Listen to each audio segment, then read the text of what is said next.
नमस्ते। नमस्ते। हाँ। मेरा प्रश्न है, कौन सी अवस्था में आप गुरु के पास गए थे पहली बार? हाँ, कौन सी अवस्था में? देखो, हम सबकी अलग अलग अवस्थाएं होती है जब हम गुरु के पास में जाते हैं। कोई बेचारा बहुत दुखी है, संसार से थक गया है, तब जाते हैं गुरु के पास। किसी को बिजनेस में बहुत घाटा हो गया है, तब जाते हैं गुरु के पास। किसी की पत्नी भाग गई है, हताश है, निराश है, तब जाता है गुरु के पास। किसी की पानी पूरी छिन गई है, तब जाता है गुरु के पास, है ना। नौकरी धंधा छूट गया है, तब तो लोग गुरु के पास में बहुत सारे रीजन लेकर पहुंचते हैं, बहुत सारी अवस्था में पहुंचते हैं। किसी की कुंडली कुंडली मार के बैठ गई है, तब जाते हैं। किसी की ज्योतिष में कुछ गड़बड़ी चल रही है, तब जाते हैं गुरु ढूंढते, है ना। यानी संसार की परेशानियां और अध्यात्म की परेशानियां, ये बहुत सारा कुछ चल रहा होता है, तब जाके जो है लोग गुरु के पास पहुंचते हैं, गुरु को ढूंढते हैं।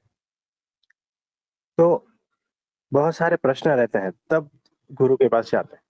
हमारी वो अवस्था थी जहां पर हमारे कोई प्रश्न थे ही नहीं, न संसार के न अध्यात्म के। यानी आप सोच के देखना, कोई ऐसा व्यक्ति है जिसका संसार का कोई प्रश्न नहीं है और अध्यात्म का कोई प्रश्न नहीं। ऐसा एक व्यक्ति मेरे सामने लाकर खड़ा कर देना कि जो ये कहता है कि ऐसा क्यों, तो फिर भगवान ने ऐसा क्यों बनाया, तो फिर इतना दुख क्यों, तो फिर ये वैसा क्यों। इसमें से कोई भी प्रश्न हमारे जीवन में थे ही नहीं, बचपन से ही नहीं।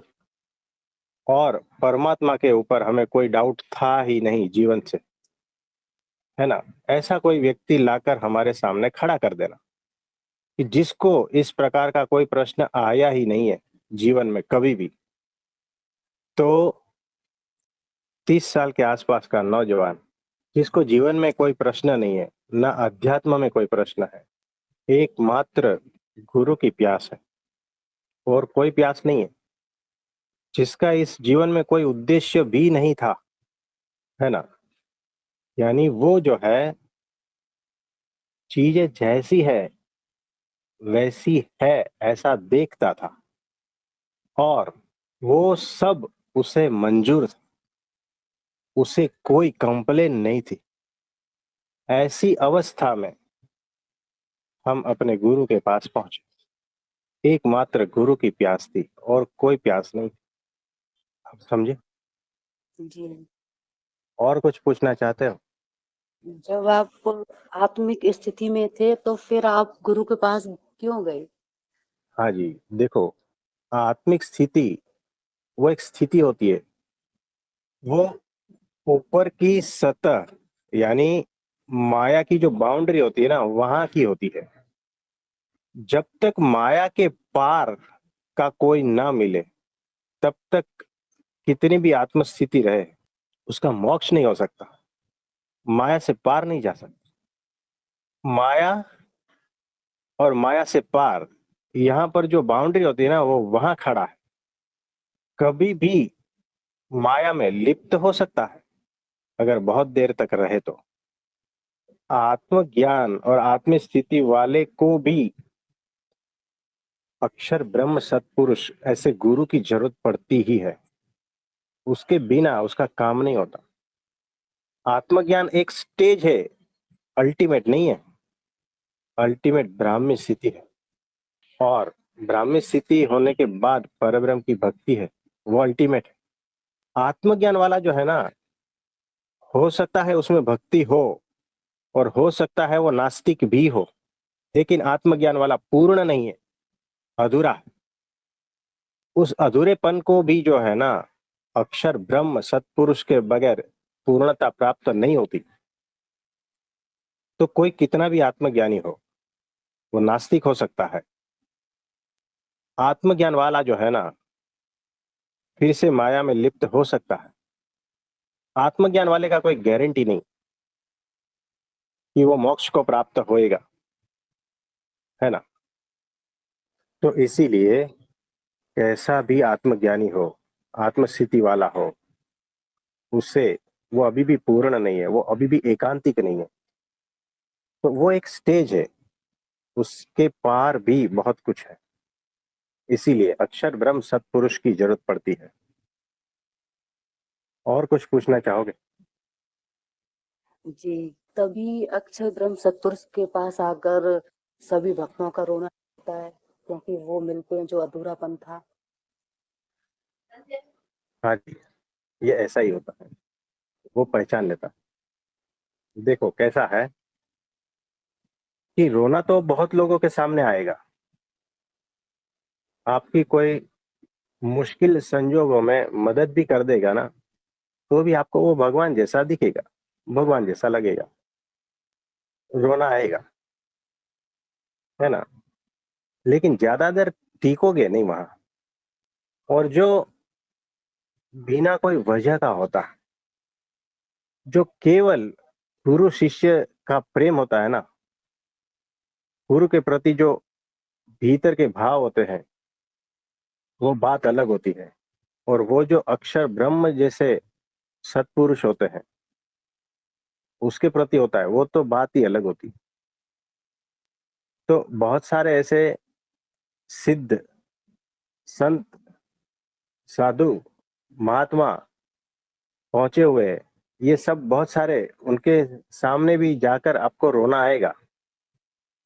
लेकिन अगर आप होश पूर्वक हो ना, तो टीकोगे नहीं। टीकोगे तो एकमात्र अक्षर ब्रह्म सत्पुरुष के पास ही। अगर होश में हो तो, अगर बेहोश में हो तो कहीं पर भी टिक जाते हो, है ना? कहीं पर का मेरा मतलब है, जिसको देखा उधर टिक गए, ये बेहोशी वाली अवस्था है। तो पूर्ण विवेक जब तक जागृत नहीं होता है ना, तब तक आप अक्षर ब्रह्म सत्पुरुष के पास पहुंच ही नहीं पाते, गारंटी से। तो पूर्ण विवेक जागृत, वो जरूरी है, नहीं तो कहीं भी फंस जाओगे। और एक बार कहीं पर भी फंस गए तो कितने जन्म लगेंगे उससे छूटने के लिए, पता नहीं चलेगा। ये ऐसा है, जंगल है। तो पहली बात तो पहुंचना। कल एक बहन जी ने हमें अपने जीवन के बारे में बहुत कुछ दुख बताए थे। उन्हें पता नहीं है, वो अचानक आ गए हैं। घटनाएं ऐसी घटी कि अचानक हमारे सामने डायरेक्ट फोन पे आ गए। लेकिन उसका विवेक जागृत नहीं है अभी भी, वो अभी भी पहचानते नहीं है। उसे अभी उतना जागृति नहीं है, उतना होश नहीं है कि उन्होंने किससे बात की। ये शायद इस जन्म में समझ पाए न समझ पाए, कोई भरोसा नहीं। लेकिन आ गए, ये उनका बहुत बड़ा पुण्य है। और उन्होंने जो भी तकलीफें, पीड़ा, दुख कहा, अगर हम सही तरह से देखें ना, तो वो जीरो बराबर है।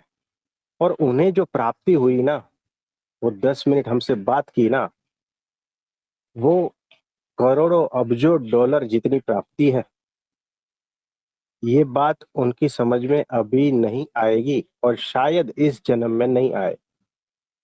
लेकिन हमने उनके लिए प्रार्थना की है, तो वो कभी खाली नहीं जाएगी। तो कल्याण तो होगा उनका, आप समझे? तो ऐसे ही अक्षर ब्रह्म सत्पुरुष के पास आप जाते हो, लेकिन आपको पता नहीं है, उनके स्वरूप के बारे में पता नहीं है, उनको पहचान नहीं पाओगे आप, क्योंकि मनुष्य रूप में है ना। आप हमारे जैसे ही लीला करते हैं, मनुष्य भाव दिखाते हैं, पहचान नहीं पाओगे। तो बहुत सारा पुण्य रहेगा ना, तब तो पहुंचोगे। और ऊपर से और बहुत सारा पुण्य रहेगा ना, तब तो वो पहचान में आएंगे। ये बात है। तो इसको और कुछ ऐसे भी पूछना चाहोगे? हाँ, इसको ऐसे भी समझ सकते हैं ना कि आवाज। जैसे कि आप गए थे अपने गुरुजी के पास, तो आप आपको वहां जाने से सिर्फ रोना आ रहा था और उसके बाद भी आपके अंदर कोई प्रश्न नहीं था। तो वो एक पूरी प्यास थी अक्षर ब्रह्म गुरु की। और आपके पास बहुत सारे आते हैं, किसी का प्रश्न रहता है कि दुनिया में गुरु से धोखा खा के आए, कोई भगवान से धोखा खा के, कोई दुखी होकर, कोई घरेलू समस्या से परेशान होकर, कुछ ना कुछ प्रश्न रहता ही है आपके पास जो आते हैं। तो उसमें माया भी मिक्स होती है। और आप जो आत्मिक स्थिति में होते हैं उनका कोई प्रश्न ही नहीं रहता, सिर्फ गुरु के पास रोना, जैसे आप रोए और तुरंत ही आपका कभी कोई प्रश्न नहीं रहा और परब्रह्म प्रकट हो गए। ये एक सच्ची प्यास होती है गुरु के लिए। तो देखो, जिसको एक और एक मात्र परमात्मा की ही प्यास है ना, और कोई प्यास नहीं, और वो कहीं पर भी ठहरेगा नहीं, परमात्मा के पास ही ठहरेगा। अगर ठहरा हुआ दिखता है ना, तो कुछ देर के लिए, जब तक वो बेहोश है, वो वहां से निकल ही जाएगा और सही जगह पर पहुंच ही जाएगा। तो रोना आता है, ये तो एक सिम्टम्स है, छोटी सी बात है। बहुत सारा कुछ होता है जो इंद्रियों के द्वारा व्यक्त भी नहीं होता, ऐसा भीतर चलता है ना। न शब्दों में व्यक्त कर सकते हो, न कोई आपके भाव व्यक्त कर सकते हैं, न कोई आपके विचार व्यक्त कर सकते हैं। ये ऐसे भावातीत, इंद्रियातीत अनुभूतियां हैं सारी। शरीर की सारी इंद्रियां कम पड़ जाती है, लिमिटेशन आ जाता है। वैसा होता है जब अक्षर ब्रह्म सत्पुरुष से मिलते हो। और कुछ पूछना चाहते हो? जी, कल आपने बताया था, जब अपने बारे में बता रहे थे कि आप डॉक्टर बनकर सेवा के लिए गए थे। तो मेरा प्रश्न ये था कि जब आप दिल्ली अक्षरधाम में डॉक्टर की तरह सेवा करने के लिए नहीं गए थे, सॉरी नहीं गए थे, कल आपने ये बोला था, तो नहीं हम्म। गए थे तो किस तरह की सेवा करने के लिए गए थे, मतलब किस तरह की स्थिति में गए थे सेवा करने के लिए देखो, डॉक्टर की। जब हमने फॉर्म भरा तो उसमें एक कॉलम आता है कि सेवा, कौन सी सेवा आप करना चाहते हो, है ना। यानी स्किल के हिसाब से उसमें एक कॉलम आता है। तो हमने वो जो उसमें कुछ भी नहीं लिखा था, यानी पहली बात, मैं कैसा भी हूँ, मेरा स्टेटस कैसा भी है, उसको हटा देना। जब आप सेवा करने के लिए जाते हो, तब मुझे ऐसी सेवा चाहिए, मुझे वैसी सेवा चाहिए, ऐसा कुछ नहीं। सेवा करने के लिए ही जा रहे हो, तो आप जो सेवा दोगे मैं करूंगा। तो वो जो कॉलम था हमने डैश कर दिया, ब्लैंक कर दिया, कुछ नहीं। जो जिस प्रकार की सेवा आप हमें दोगे उस प्रकार की सेवा करूंगा। हमें पता था बहुत सारी सेवा होती है, जिसमें संडास साफ करने होते हैं, 35 दिन तक दिन रात संडास साफ करना, है ना। ये छोटी सेवा, आप क्या कहते हो, संडास साफ साफ कर करके आपके भीतर के सारे दोष, मलिनता, वासना, सब कुछ साफ हो जाता है। 35 दिन तक अगर सत्पुरुष की आज्ञा के अनुसार संडास साफ किया ना, तो आपके भीतर के वासना, दोष, सब कुछ आप प्योर हो जाते हो, निर्मल हो जाते हो, आपकी स्थिति करा देते हो। ऐसा होता है। तो हमारे हिस्से में जो सेवा आई थी, वो सभा व्यवस्था की थी, जिसमें रोज 10-15 हजार के आसपास लोग आते हैं, सुबह के टाइम, शाम के टाइम, दोनों टाइम। और वो जब एंटर होते हैं सभागृह में, तब उनके चप्पल उठाकर उनको एक जो है कैरी बैग रहता है, उसमें डाल के देने का। और फिर जब वो लौटते हैं, तब वापस उनसे वो कैरी बैग ले लेने का, उनका चप्पल निकाल। ये हो गया एक। दूसरा हो गया, पूरा जो सभा मंडप था उसको झाड़ू लगाने का, साफ सफाई रखने। तीसरा हो गया, अगर कोई वीआईपी वगैरह सब आते हैं तो उनकी व्यवस्था अलग से होती है, और वहां पर उनको चेयर वगैरह लगा के देने का ये वो सारा कुछ। और जो लोग आते हैं श्रद्धालु, उनको लाइन से बैठाने का और उस प्रकार की व्यवस्था। तो ऐसा 2 बार सुबह शाम होता है। और भी दूसरी इसके अलावा बहुत सारी सेवा रहती है, जिसमें ट्रक में कुछ लोड करना है ना? कुछ सामान यहाँ से वहाँ पहुँचाना है। फिर वो जो सभा मंडप में जो है, दिसंबर का महीना था तो वहाँ पर कोहरा बहुत होता है और वो इतना टपकता है, तो उसकी व्यवस्था करनी है। वो उसके पतरे पे वो लगाने का रहता है सब शीट वगैरह, सब प्लास्टिक का। बहुत अनंत प्रकार की सेवा है वहाँ पर। तो आप हम तो सिर्फ बोल रहे हैं, आप इमेजिन नहीं कर पाओगे, क्योंकि 10-15 हजार लोगों का व्यवस्था, उनको बैठने का, उनको बिछाने का और फिर वापस उठाने का, ये सारा बहुत सारा कुछ चलता है इसमें।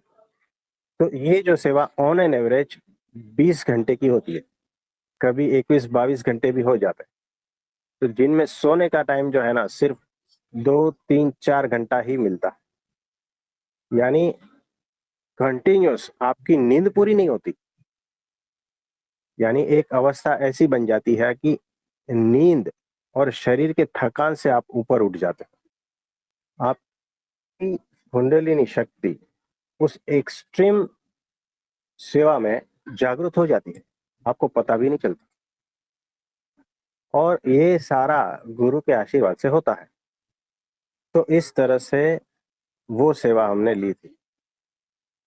तो वहां पर जो है ना, सेवा किस तरह से करते हैं, समझदारी पूर्वक। अब ये मेरे हिस्से में आया है, मुंह लटका के खड़ा हूँ और सेवा कर रहा हूँ, सेवा के नाम पे मजदूरी कर रहा हूँ, ऐसा कोई भाव नहीं। जब सेवा करनी है तो बड़े उत्साह पूर्वक करनी है, बड़े उत्साह पूर्वक करनी है। तो मेरे गुरु प्रसन्न होंगे इस सेवा से, इस तरह से सेवा करनी है। और मेरे गुरु अभी साथ में खड़े हैं कि मैं जो सेवा कर रहा हूँ उसमें मेरा भाव कौन सा है। अब 10,000 लोग हैं, जब आते हैं, हमारी टीम थी, तो उनका स्वागत किस तरह से करें। तो आप किसी का स्वागत करते हो तो किस तरह से करते हो? तो मेहमान आते हैं आपके घर में, 2, 5, 10 मेहमान आते हैं ना, फिर और आते हैं, फिर और आते हैं, फिर और आते हैं। आपने देखा होगा, जो शादी में जाते हैं, तो शादी वाला जो घर है, उसका जो है वो बाप और उसका माँ, तो बारातियों का स्वागत किस तरह से करते हैं। तो यहाँ बिल्कुल पर बिल्कुल। मेरे गुरु से जो भी जुड़ा है वो मेरा मेहमान है और मेरे गुरु का मेहमान है, इस तरह से स्वागत करना है। यानी वहां से भाव। और ये जो मैं चप्पल की सेवा कर रहा हूँ, जूते की सेवा कर रहा हूँ, वो मेरे गुरु का भक्त है, वो मेरे गुरु का शिष्य है, वो भगवान का भक्त है। और उतनी महिमा समझकर उनके जूतों चप्पलों को स्पर्श करना है। यानी हर एक छोटी छोटी सेवा में दिव्य भाव लाना है। यानी वो अगर दुश्मन भी दिखेगा ना, लेकिन कौन है? मेरे गुरु का भक्त है, मेरे परमात्मा का भक्त है। तो आपके भीतर से वो सारा मलिन कचरा निकलता जाएगा जब आप इस तरह से सेवा करते हो। ये प्रॉपर, क्या कहते हैं इसको, ये सेवा का भाव रहता है ऐसा। सेवा का उल्टा भाव से करते हो तो बोझ बढ़ता जाएगा आपका, कि पता नहीं कैसे कैसे आते हैं, सभा में आके सो जाते हैं, ठीक से सुनते नहीं है, और इन लोगों की हमें सेवा करनी है। ये सारे भाव जो है ना, आपको नरक में डालेंगे। लेकिन ये जो आया है ना, वो मेरे गुरु का भक्त है, मेरे गुरु का मेहमान है। अगर मैं उसकी सेवा नहीं करूंगा ना, मेरे गुरु नाराज हो जाएंगे। आप समझे? यानी वो मेरा थोड़ी मेहमान है, मेरे गुरु का मेहमान है। और गुरु के प्रतिनिधि के तौर पे मैं यहाँ खड़ा हूं। तो मेरे गुरु किस तरह से सेवा करते थे, उस तरह से मुझे सेवा करनी है। और ये हमारे गुरु की परंपरा में है ही, सेवा ही सबसे फर्स्ट है। ये प्रवचन और ये फालतूगिरी तो सब बाद में है, सबसे फर्स्ट सेवा है। और जिसने जीवन में सेवा नहीं की और खुद को गुरु कहता है ना, वो पाखंडी होगा। जिसने किसी की भी सेवा नहीं की है और अपने गुरु की भी सेवा नहीं की है ना, वैसा अगर गुरु बन के बैठा है ना, तो समझना उसके पास से आपको कुछ भी प्राप्त नहीं होगा, माया प्राप्त होगी और दोष बढ़ेंगे। ये ऐसा है। तो सबसे प्रथम सेवा, और सेवा भी जो है ना, इस तरह से करनी है, महिमा समझ के। आप समझे? तो इस तरह से हमारे हिस्से में वो सेवा आई थी। और परम भाग्यशाली है कि अक्षर ब्रह्म सत्य की सेवा करने का मौका मिला हमें। तो अनंत भाग्य से सेवा करने का मौका मिला है, ऐसा जानकर सेवा करनी है। गुरु को जरूरत थी इसीलिए हम आ गए हैं, ऐसा नहीं। मुझे जरूरत थी इसीलिए मैं गया। आप समझे? तो सेवा सेवा में फर्क होता है। सेवा की जो समझदारी बात अलग होती है, नहीं तो आपका सेवा का फल जीरो होगा, आपकी वो स्थिति नहीं होगी, ब्राह्मी स्थिति नहीं होगी। ये बात है।